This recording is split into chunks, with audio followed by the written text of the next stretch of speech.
Luc chapitre 5, nous commencerons du premier verset jusqu'au 7e verset. Luc chapitre 5, du premier verset jusqu'au 7e verset. Est-ce que nous sommes tous là? Oui. Papa Yves va lire pour nous, calmement, lentement, pour que nous puissions comprendre la profondeur de cette portion d'écriture. Vas-y, papa. Amen. Amen. Amen. Nous lisons dans Luc, chapitre 5, du 1er au 7e verset. Viens ici, papa. Là, vous avez tourné.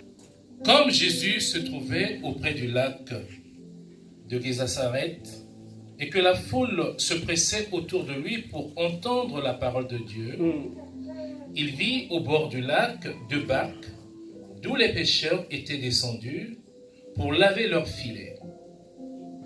Il monta dans l'une de ces barques qui était à Simon et il le pria de s'éloigner un peu de terre. Puis il s'assit et de la barque il enseignait la foule. 4. Lorsqu'il eut cessé de parler, il dit à Simon, « Avance en pleine eau et jetez vos filets pour pêcher. » Simon lui répondit, « Maître, nous avons travaillé toute la nuit sans rien prendre. Mais sur ta parole, je jetterai le filet. » L'ayant jeté, ils prirent une grande quantité de poissons et leur filet se rompait. 7. Ils firent signe à leurs compagnons qui étaient dans l'autre barque de venir les aider. Ils vinrent, ils remplirent les 2 barques au point qu'elles enfonçaient. Amen. Amen. Ils remplirent les 2 barques jusqu'au point de s'enfoncer. Amen. Hein? Bien-aimés, en ce premier dimanche de l'année, nous commençons un nouveau thème que nous allons exploiter durant tout le mois de janvier. Les thèmes que nous allons exploiter pendant tout ce mois, nous l'avons intitulé « La volonté de Dieu ». La volonté de Dieu.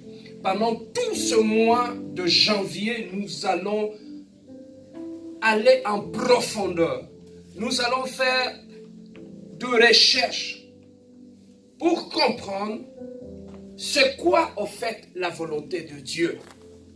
Comment connaître la volonté de Dieu? Comment vivre dans la volonté de Dieu et comment marcher dans la volonté de Dieu? Amen. Hein? Amen. Pendant tout ce mois, nous allons comprendre comment nous pouvons conduire nos maisons, comment nous pouvons garder nos familles dans la volonté de Dieu. Comment nous pouvons être une famille qui marche dans la volonté de Dieu. Comment nous pouvons bâtir des couples qui sont fondés, qui sont bâtis sur la volonté de Dieu. Comment nous pouvons élever nos enfants, éduquer nos enfants conformément à la volonté de Dieu. Amen. Hein? Pourquoi je dis cela? Parce que nous venons souvent à l'église, nous prions, nous chantons, nous prêchons, nous faisons tout, mais difficilement les gens connaissent la volonté de Dieu. Alors c'est une question qui m'était venue dans la tête, j'étais en train de me poser la question. Comment un peuple peut-il marcher avec un Dieu qui ne joue jamais et échouer? Amen. Hein? Comment un peuple bien-aimé qui marche avec un peuple, avec un Dieu qui ne rate jamais et rater sa vie? Comment un peuple qui va à l'église, qui gêne, qui prie, mais qui ne voit pas la main de Dieu? C'est qu'il y a quelque chose qui ne va pas. Amen. Hein? Amen. Voilà pourquoi pendant tout ce mois de janvier, ne manquez pas nos services. Nous allons parler en long et en large. Nous irons en profondeur pour comprendre réellement. On parle toujours de la volonté de Dieu. Mais au fait, la volonté de Dieu, c'est quoi, Pasteur Serge? Partout où tu vas entendre les gens dire, frère, c'est la volonté de Dieu. Si je l'avais fait, c'est la volonté de Dieu. Mais quand tu lui poses la question, volonté de Dieu, Zanini, il ne sait pas. Oh non, c'est seulement ça. C'est ça la volonté de Dieu. Mais la volonté de Dieu, c'est quoi? Mais c'est la volonté de Dieu. Non, non. Mais la volonté de Dieu, c'est quoi? Pendant tout ce mois, nous irons chercher d'abord à comprendre la volonté de Dieu. Alors, bien aimé, lorsque un homme est né, ou lorsque Dieu a créé l'être humain, en créant l'autre humain, tout autre humain que Dieu a créé sur cette terre des hommes, Dieu a un plan pour lui. Amen. Tu ne peux pas exister sur cette terre des hommes. Dieu ne peut pas permettre que tu puisses naître sur cette terre des hommes et qu'il ne puisse pas avoir un plan pour toi. Dieu, c'est un Dieu d'ordre. Dieu, c'est un planificateur. Dieu, c'est un bon père. Lorsque nous rentrons dans les Écritures, nous voyons Dieu agir depuis le commencement de toutes choses. Avant de créer Adam et Ève, Dieu avait créé d'abord le jardin. En créant le jardin, Dieu savait qu'il allait créer Adam et Ève. Dieu ne les a pas créés et les a, entre guillemets, foutus dans le néant. Dieu avait d'abord commencé par créer l'environnement et ensuite il a pris Adam et Ève, il les a placés dans cet environnement et cet environnement était bien organisé. La nature était là, le flair était là, les eaux étaient là. Dieu n'avait pas placé l'être humain dans un chaos. En créant l'être humain, il les a placés dans un environnement qui était bien structuré, bien organisé. Amen. Quand tu vas dans l'eau, les poissons respectaient les règles de la nature. Quand tu vas dans la forêt, les lions qui sont là respectaient. Il y avait des carnivores, il y avait des herbivores, il y avait d'autres qui vivaient dans le zoo. Tout était organisé, il n'y avait pas de désordre. Jamais on voyait un poisson sortir de l'eau et aller vivre dans la brousse. Il avait son milieu naturel. Donc tout était organisé, c'est que Dieu, c'est un Dieu d'ordre. Est-ce que quelqu'un peut dire un Dieu d'ordre? Alors comment un Dieu qui a organisé les choses peut-il créer un être humain ou permettre qu'un être humain puisse être créé sans qu'il puisse avoir un plan pour lui? Il nous dit dans sa parole, je le vois encore, il nous dit si vos parents sont capables de vous donner du pain, à combien plus forte raison, moi, Dieu? Amen. Hein? C'est qu'on a un Dieu qui est responsable. On a un Dieu qui est planificateur. On a un Dieu qui sait pourvoir même aux besoins de son Père. Alors voilà pourquoi, bien aimé, dans la Bible, pour comprendre le Dieu que nous adorons, que c'est un Dieu d'ordre, papa, même avant de donner Ève à Adam, tu sais que lui avait d'abord donné le jardin. Dieu n'avait pas donné Ève à un homme qui était irresponsable. Amen. Il a dit à Adam, je te donne ce jardin, tu vas gérer le jardin. Amen. Donc Adam, c'était quelqu'un qui était responsable. Amen. Hein? Amen. Donc avant de lui donner la femme, il lui a d'abord donné un travail, il a fait de lui un responsable. Amen. Voilà comment il y a un Dieu d'ordre. Amen. Hein? Amen. Alors ce Dieu-là, je dis toujours, entre guillemets, à mes jeunes frères, avant d'avoir une femme, cherchez d'abord à avoir un jardin. Amen, papa. Amen.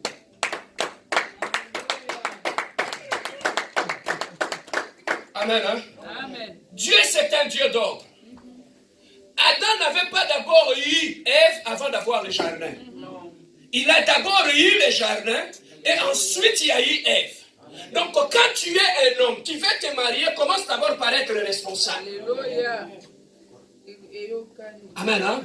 Un responsable, c'est alors que Dieu te donnera certaines choses. Voilà pourquoi, bien aimé, ici nous remarquons une chose, que lorsque tu es un être humain créé de Dieu, moi, pasteur Serge, je refuse de comprendre que Dieu puisse créer une femme, que cette femme soit prostituée toute sa vie. I don't accept that. No, it's not correct. Je refuse que Dieu puisse créer un être humain, que cette personne soit un voleur toute sa vie. Je refuse d'accepter que Dieu puisse créer un être humain et que cette personne puisse rater sa vie. Mais pourquoi nous ratons nos vies? Nous saurons la réponse ici. Bien-aimé, sache que tout celui qui est né à la maternité, dès qu'un enfant sort des entrailles de sa mère, sache qu'il y a un plan de Dieu sur la vie de cette enfant. Même l'enfant que tu as dans ta maison, sache que dans la vie de chaque enfant, il y a un plan de Dieu. Amen. Pourquoi nous échouons dans l'éducation de nos enfants? C'est parce qu'en tant que parent, tu ne cherches pas d'abord à savoir quel est le plan de Dieu pour mon enfant. Amen. La réussite dans l'éducation d'un enfant commence d'abord par savoir quel est le plan de Dieu pour mon fils. Lorsque je saurai quel est le plan de Dieu pour mon fils, c'est alors que je vais travailler ensemble avec Dieu pour élever... Alléluia, alléluia, alléluia. Est-ce que je parle à quelqu'un ce matin? Amen. Il faut qu'on ait la compassion. Amen. Amen. Hein? Amen. Alors, il faudrait d'abord connaître la volonté de Dieu. Même lorsqu'on dit, je marche par la foi, je suis un homme de foi, je marche par la foi. Mais ta foi est basée sur quoi? Il faut d'abord connaître la volonté de Dieu pour ta vie. C'est alors que tu vas placer ta foi sur le plan que Dieu a pour toi. C'est alors que tu commenceras à voir le succès dans ta vie. On place notre foi sur un plan qui n'est pas le nôtre. Voilà pourquoi nous avons salaté. Est-ce que je peux avancer? Amen. Bien-aimé dans le Seigneur, la vraie paix sur cette terre des hommes, tu ne l'auras pas lorsque tu auras des millions dans la banque. Amen. La vraie paix, tu l'auras. Tu sais quand? C'est lorsque tu découvriras la volonté de Dieu pour ta vie. Lorsque tu découvriras le plan de Dieu pour ta vie, c'est alors que le bonheur va commencer dans ta vie. Amen. Tu peux avoir des millions dans ta vie, tu peux avoir des millions dans la banque, mais si tu n'es pas dans la volonté de Dieu, cet argent ne te servira. Amen. Amen. Est-ce que je peux avancer? Amen. Bien-aimé, la volonté de Dieu, la vraie paix, le vrai bonheur commence lorsque d'abord tu découvres le plan de Dieu dans ta vie. Amen. Hein? Amen. Alors, ici, on nous dit dans ces versets, Pierre était en train de pécher. Toute la nuit, il a péché, il a cherché du poisson. Il avait de l'expérience. Il avait péché toute la nuit, mais la Bible nous dit qu'ils n'avaient rien trouvé. Et le matin, ils étaient fatigués. Comme ils n'avaient rien trouvé, ils ont commencé à nettoyer leur filet. Et subitement, ils voient un monsieur qui sort de nulle part. Il les approche. Il dit, comme j'aimerais bien que vous puissiez me donner une de vos barques, je vais l'utiliser. Pierre a dit, il n'y a pas de problème, prends la barque. Jésus-Christ a pris la barque, comme il y avait de foules qui l'écoutaient, comme il ne pouvait pas, là où il était, parler pour que tout le monde puisse l'écouter. Il a pris la barque de Pierre. Et on a poussé la barque jusqu'au dans les eaux, au milieu. Tu sais pourquoi? Parce que les gens étaient dans le rivage, tous étaient là. Lui, il devait aller dans l'eau. Tu sais pourquoi? Parce que quand il va commencer à parler, le vent va mener l'écho. Alléluia. Jusque là où les gens étaient. Parce qu'il s'est dit, si je suis dans l'eau, je suis dans le sens opposé du vent. Ma voix n'ira pas là-bas. Donc je dois être dans le sens du vent pour que le vent amène ma voix vers là où il y a des gens. Donc voilà pourquoi il devait prendre la barque et aller au milieu des eaux pour commencer à parler. Pour prêcher les gens qui étaient là. Jésus-Christ a utilisé la barque, il a prêché aux gens qui étaient là. Et jusqu'à ce qu'à la fin, il a dit, prenez la barque, prenez vos filets, allez dans les eaux profondes. Avancez dans les eaux profondes. Papa, je vais ouvrir une parenthèse. Dieu ne peut pas utiliser ce que tu as et ne pas te bénir. Dieu ne peut pas utiliser ce que tu as. Dieu ne peut pas utiliser ton argent. Il ne peut pas utiliser tes biens, ta voiture, ta maison, sans pourtant te récompenser. Il avait utilisé la barque de Pierre. Pierre ne lui avait rien demandé. Mais en utilisant la barque de Pierre, il connaissait le besoin de Pierre. Amen. Amen. Hein? Bien aimé. Et ton argent, lorsque ton argent sert ton Dieu, il y a toujours une récompense. Il y a beaucoup de gens qui viennent à l'église, qui servent Dieu. Mais tu sais pourquoi tu es pauvre? Parce que ton argent ne sert pas ton Dieu. Tu l'adores bien. Tu viens à l'église. Tu chantes pour ton Dieu. Mais ton argent ne sert pas ton Dieu. Est-ce que ton argent sert ton Dieu? Regarde ton voisin, pose-lui la question. Beaucoup de gens sont chrétiens, mais leur argent est encore païen. Amen. Hein? Amen. Voilà pourquoi, bien-aimé, tout ce que tu mets au service de Dieu, tout ce que tu sèmes dans l'œuvre de Dieu, Dieu finit toujours par récompenser cela. Amen. Hein? Voilà pourquoi moi, dans ma vie, je n'hésite pas. À moins que je ne puisse pas l'avoir. Mais si j'en ai, quand il y a un besoin dans la maison du Seigneur, je mets ma main dans la poche et je le bénis. Amen. Tu sais pourquoi?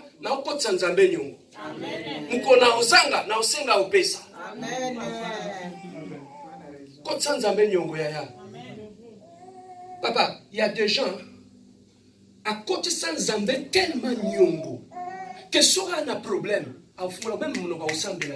Dieu voit ses pensées. Papa, linga nzamba sana nyongo na yo, mais ko sana nyongo nzambe te. Voilà pourquoi, bien-aimé, n'hésitez pas. Le grand secret pour être béni, ça se trouve là.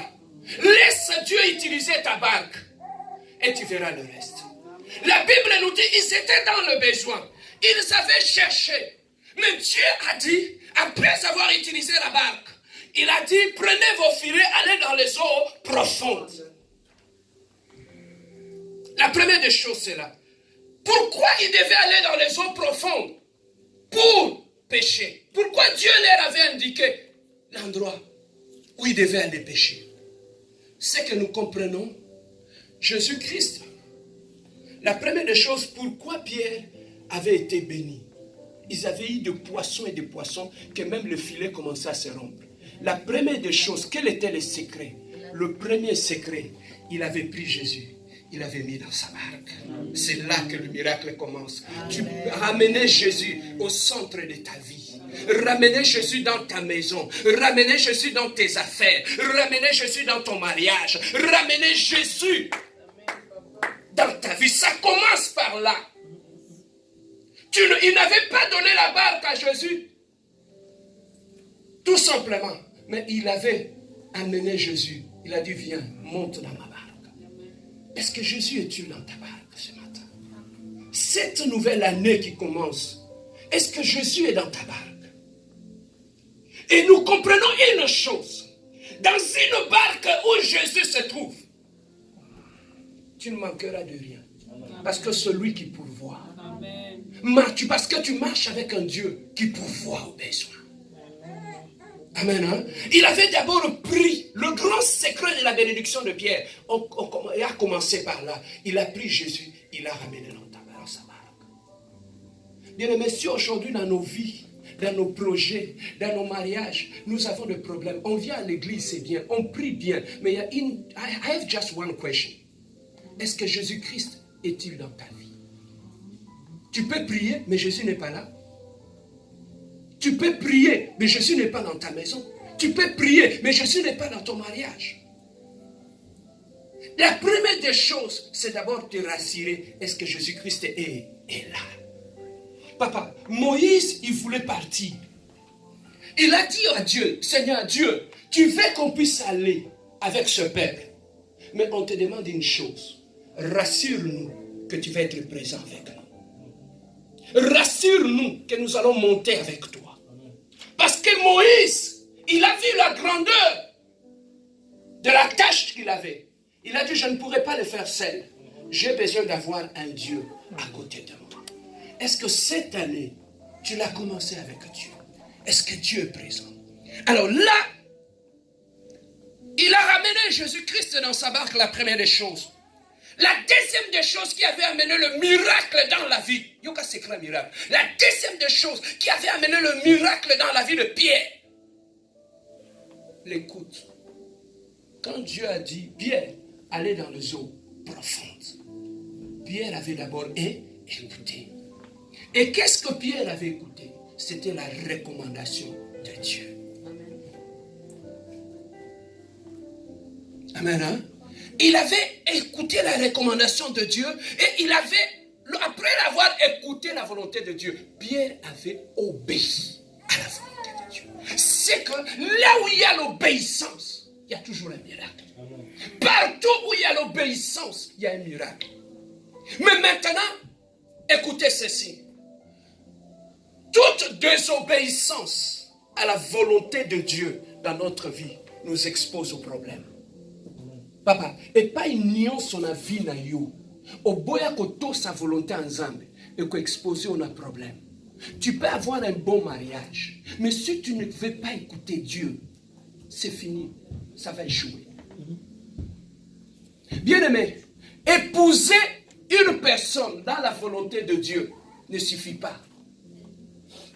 Épouser une femme ou un homme selon la volonté de Dieu, ce n'est pas ça qui suffit pour bâtir un couple heureux. Tu peux épouser une personne selon la volonté de Dieu et échouer ton mariage. Tu sais pourquoi? Parce que lorsque tu épouses, tu fermes tes oreilles. Dieu ne te guide plus. Tu vas aller tomber dans un trou. Mais lorsque tu épouses, tu te maries, tu continues à écouter les orientations et les directives de Dieu. Tu éviteras le piège du mariage. Papa, l'Iba les a piège est belé. Mais il faut apprendre à écouter le Dieu du mariage pour qu'il puisse t'épargner de tout ce qu'il y a comme piège et obstacle dans le mariage. Tu ne peux pas réussir un mariage sans l'écoute de Dieu. Souvent nous échouons. Ce n'est pas le problème. Le problème est qu'on ne veut pas écouter Dieu. Celui qui a donné ce mariage. Celui qui est le chef de ce mariage. Tu ne veux plus l'écouter, tu vas échouer. Ça ne s'arrête pas qu'à donner le mariage. Mais au-delà du mariage, il faut écouter. Amen. Hein? Amen. Amen. Hein? Amen. Est-ce que je peux avancer? Pierre avait écouté et il avait obéi. Et il a pris sa barque. Il a jeté. Il a dit, maintenant là. Il a dit sur quoi? Sur ta parole. Je vais faire quoi? Mais avant de jeter sur la parole, Papa, Dieu, quand Dieu lui dit Amen, la barque dans les eaux profondes, il a commencé à discuter avec Dieu. Papa, on a péché toute la nuit. On n'a rien trouvé. Papa, Dieu n'a pas besoin de connaître que... Souvent, quand je prie avec des gens, les gens me disent, Pasteur Serge, en tout cas, j'ai trop prié, je suis fatigué. On a prié avec un pasteur Henri Bourassa. On a prié avec un autre pasteur à la salle. On a prié avec un autre pasteur à la Chine. On a prié avec un autre pasteur dans le... Antique. Dieu n'a pas besoin de connaître ton parcours. Il a besoin de connaître ton besoin. Au lieu de commencer à expliquer à Dieu comment on t'avait décidé, Dieu te demande qu'est-ce que tu veux que je puisse faire pour toi. Toi, tu commences à donner les explications. Tu vois cet homme-là, il m'a giflé. Tu vois celui-là, il m'a trompé. Dieu n'a pas besoin d'écouter tout tes tralala là. Dieu te demande qu'est-ce que tu veux qu'il puisse faire pour toi. Amen. Amen. Même dans la prière, on trouve les gens dans la prière, au lieu d'aller droit au but, ils commencent, Seigneur, ces jours-là, c'est parce que c'est mon cœur. Dieu n'a pas besoin de tout ça. Dieu a besoin, dans ta parole, il est écrit. Amen. Sur ta parole, je prie. Amen. Amen. Amen. Amen. Dieu n'a pas besoin de tout ça. Dieu a tout simplement besoin. Dans ta parole, il est écrit. Dieu 1000 tombera à gauche, 1000 tombera à droite, mais moi je ne serai jamais à terre. Il n'a pas besoin, non, ils sont en train de me critiquer de ceci. Dieu n'a pas besoin de pleurnichards. Il a besoin de gens qui s'appuient sur ta parole. Sur ta parole. Diable babundarana na bakolela delati. Babundarana diable na liloba. Dans la parole. Qu'est-ce que la parole dit? Voilà pourquoi, bien aimé, quand le diable t'attaque, la première des choses, il va te désillusionner jusqu'au point que tu ne seras plus capable de répéter même la parole de Dieu en toi. Tu sais, il y a des situations dans lesquelles tu te trouves. C'est là que le diable prend l'avance. Amen. Hein? Alors, Pierre a dit, sur ta parole, je vais jeter maintenant mon filet. Et Pierre a jeté le filet. Yokasiko révélation. Au même endroit, la même barque, le même jour, dans le même zoo. Mais qu'est-ce qui avait changé? Il avait pêché. Mais pourquoi il n'avait pas eu de poissons? Mais maintenant, dans le même zoo, dans la même barque, avec le même filet, qu'est-ce qui avait changé? Mais maintenant, il agissait selon la volonté de Dieu. Alléluia. Mais cette fois-ci, utilise la parole. Amen. Sur ta parole. Amen. Sur ta parole. N'allez pas chercher les autres eaux. N'allez pas changer de barque. Je ne changerai pas de filet. Je ne changerai pas la barque. Je ne changerai pas les eaux. Dans le même seau, avec le même filet, avec la même barque. Maintenant, sur ta parole, j'aurai. Tu ne changez pas de vie. Ne changez pas. Agissez sur la parole. Alors sur la parole, quand il avait agi, on nous dit qu'il y avait eu un débordement de bénédiction. Jusqu'au point qu'il est allé prendre la barque même, que Dieu n'avait pas utilisée, avait été remplie. Papa, celui qui agit selon la parole, lorsqu'il est béni de Dieu, il devient même une bénédiction pour les autres. Amen. Bien aimé, à cause de la... Ils sont assis pendant que Jésus utilisait sa barque. Mais quand le frère a été béni, Pierre a crié, venez avec votre barque. Parce qu'ici, on en a assez. Quand Dieu te visite, à cause de l'obéissance à sa parole, tu deviens une bénédiction pour les autres. Amen. Est-ce que j'entends quelqu'un qui dit ma barque sera remplie? Ma barque sera remplie. Sur la parole de Dieu, ma barque sera remplie cette année. Au nom de Jésus. Alors, sur la parole, c'est là que nous allons appuyer notre prédication. Lorsque Pierre avait obéi, lorsque Pierre est entré dans la volonté de Dieu, c'est alors que le miracle a commencé. Amen. Donc, marcher dans la volonté de Dieu, la première des choses, la première conséquence d'une personne qui marche, qui obéit à la volonté de Dieu, cette personne devient une bénédiction. Amen. Amen. Hein? La personne devient une bénédiction. C'est que l'obéissance à la volonté de Dieu amène la bénédiction dans nos vies. C'est la première des choses. La deuxième des choses, l'obéissance à la volonté de Dieu, au-delà de nous être une bénédiction pour nous, l'obéissance à la volonté de Dieu amène la protection dans nos vies. Quand tu demeures dans la volonté de Dieu, tu es protégé. Regardez même, il y a beaucoup de problèmes que nous avons eus dans nos vies. Quand tu observes bien, tu vas trouver que tu les as eus hors de la volonté de Dieu. Amen. Hein? Amen. Tu les as eus hors de la volonté de Dieu. Or, dans la volonté de Dieu, il y a la protection. Amen. Hein? Alors, au-delà d'avoir la protection dans la volonté de Dieu, dans la volonté de Dieu, tu deviens une bénédiction. Alors, le plus important dans la vie, c'est quoi? C'est de connaître d'abord la volonté de Dieu pour ta vie. Papa, venir à l'église, je vais peut-être te donner un secret que moi j'avais. Venir à l'église, c'est bien. Prier, c'est bien. Mais lorsque tu viens à l'église, ne commettez pas cette erreur-là de courir derrière les titres dans l'église. Tu vas perdre ton temps inutilement.